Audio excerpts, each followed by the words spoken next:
Right, so you're not going to believe this. How many Macs have I had? And I never had a keyboard issue. And look, sticky key, sticky key. See, long-term review. Why does it stick? Wake up. It just sticks, yeah. Come on. The Mac doesn't have a keyboard failure. I've had about 10 of them. Not one keyboard failure. The XPS, come on. You know, that happens. That happens. That's how it is.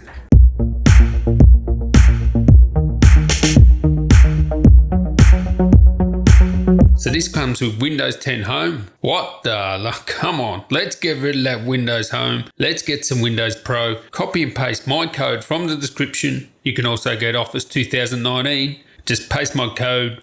Woof. It's Windows Pro time.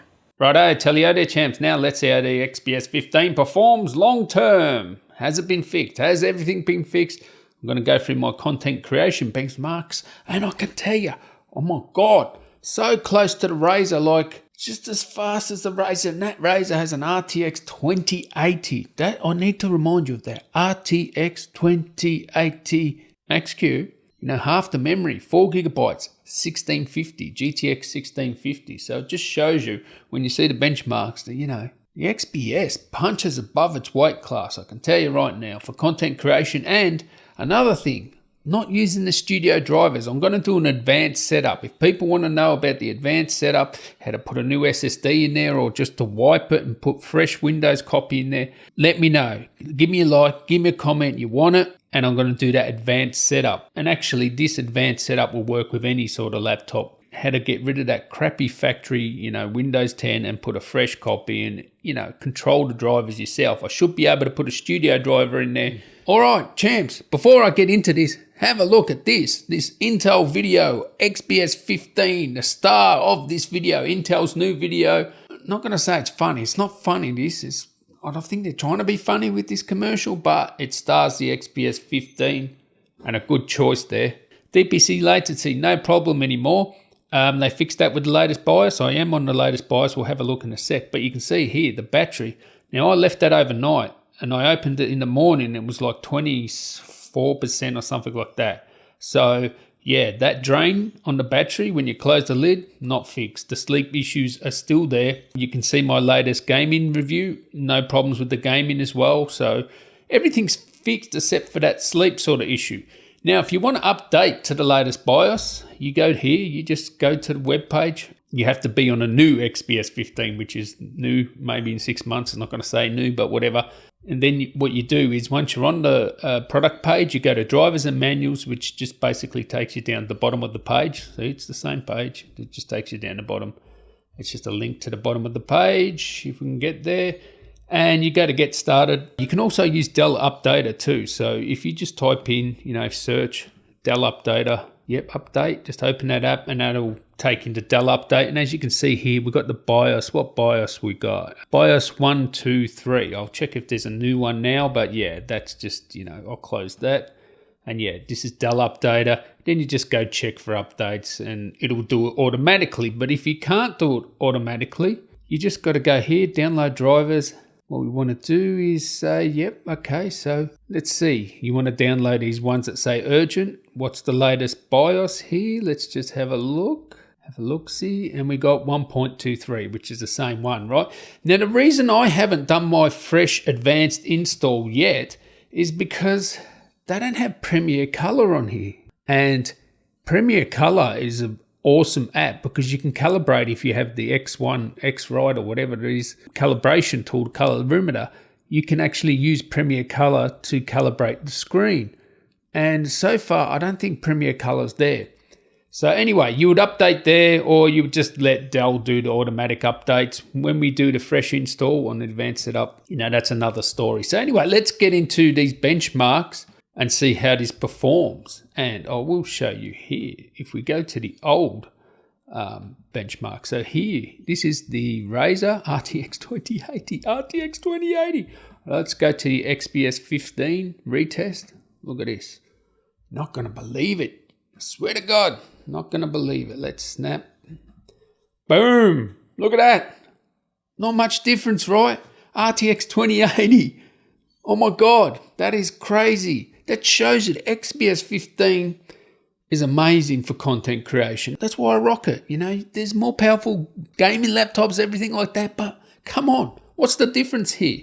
There's stuff all different. Actually, the tracking score's better. And I'll bet you that tracking score's better on the XPS 15 because the CPU can go harder for longer because it can do 56 watts, whereas the Razer won't do that. So to think that basically, you're looking at the same thing here, 719 versus 723. There's stuff all different there at all. So the XPS 15 is a mad content creation machine, and I'll show you how much of a difference this made. The only real difference here is you got a different Windows 10 on the Razer, so it's a different build there. Other than that, they're both 16 gigs.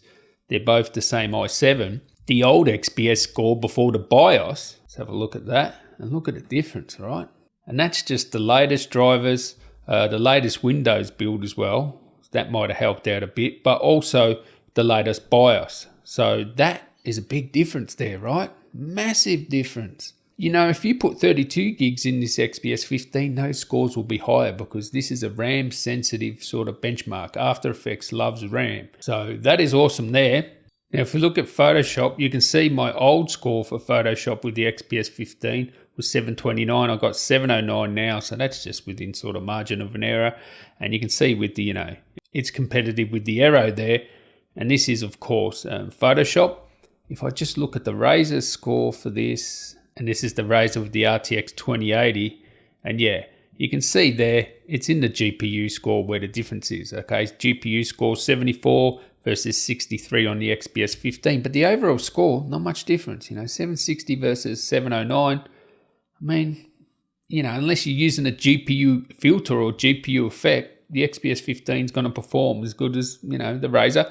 And the Razer, of course, has the 2080, as I said before. So, and we've also had a higher score with the older one within error of margin there. So, great performance with the XPS 15. Let's go to Premiere Pro. This is where it really picked up a big difference in the score. So, if we have a good look here at the Razer score, which is on the right, XPS 15 on the left, the Razer's going to get a good score because it has an RTX 2080 and it's good for the GPU effects. But have a look. Man, that's friggin' close. 770 versus 835. You got to remember that this benchmark tests everything. It tests GPU heavy effects, GPU rendering. So when it renders with the GPU, some rendering uses the GPU. It uses playback. Some of the playback, if you're doing effects and stuff, will use the GPU as well.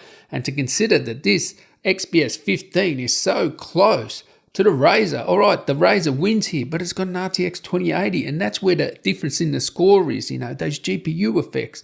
I can tell you now with the XPS 15 for the content I use, I can't notice any difference at all. Even sometimes I think it feels better than the Razer with an RTX 2080 because, that CPU can, go harder for longer. So if you're not using GPU heavy effects, the XPS 15 is better for me for video editing. So that's close. Now I will actually make a chart with all these sort of scores aggregated together. But as you can see here, look at the old XPS 15 score, 657 with the i9. And I remember there was weird behavior. If you remember my XPS 15 review, I said, there's something strange when your software encode, it's using the GPU, where it shouldn't use the GPU. It was using the GPU, and only the XPS 15 done this. It was just like weird behavior. It should be using the CPU.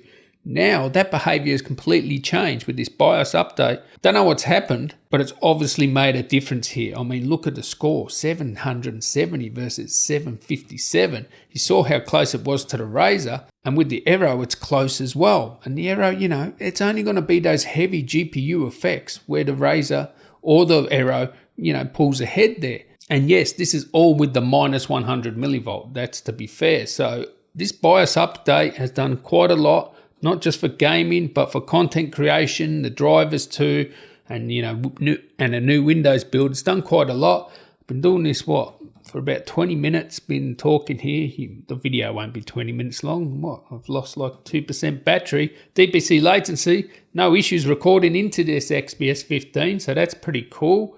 And if we have a look at my render times now, you can see here, the XPS has gone up on this list too. It's, getting close to those really high performance 15-inch gaming laptops that have much more powerful graphics cards, it just punches above its weight. It's just a great laptop and it looks good, the great battery life, the great screen. It's just an amazing laptop.